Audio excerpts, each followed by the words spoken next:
The Malachim tell Lot, you're going to be saved, Sdom is going to be destroyed. Run away. And he's tarrying and he's not moving so quickly. The Malachim, you got to get out of here already. And Lot says to them, I found favor in your eyes. I'm going to be saved. But I can't go all the way to the mountains.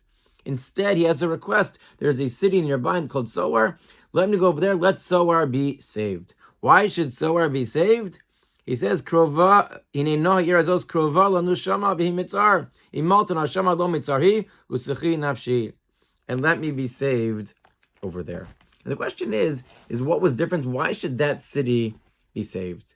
So Rashi brings two perushim, and the first perush suggests that it was established later than Sdom was, and therefore, even though it was bad, it had less time to be bad, and therefore does not deserve to be destroyed.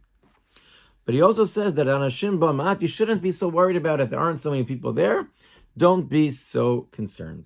But the Ramban says that Zohar was one of the places upon which there was a gzeir that it should be destroyed.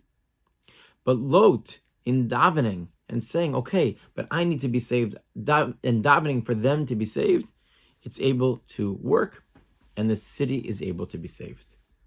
I notice that Rav Druk points out a fascinating insight.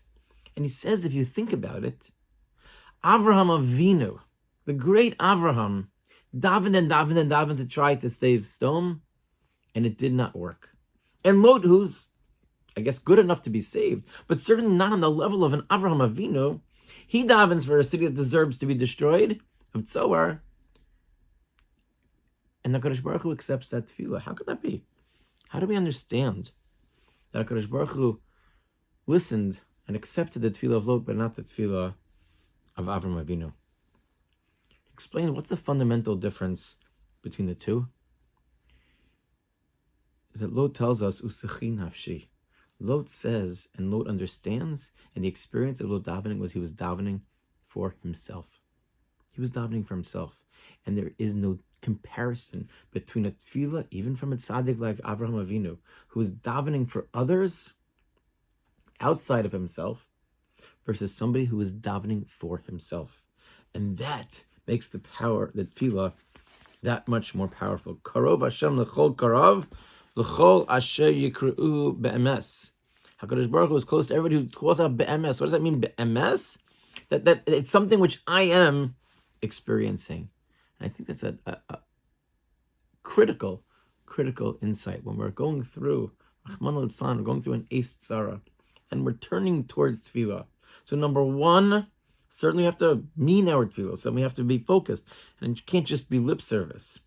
But besides that, if we view ourselves and we understand that we are part of what is going on, and this tzara is ours, it's not somebody else's. It's not a tzara of Jews that happen to be in Eretz Yisrael. It is a tzara for Jews everywhere. They are experiencing it differently. Unfortunately, now we're getting a different type of experience of it also.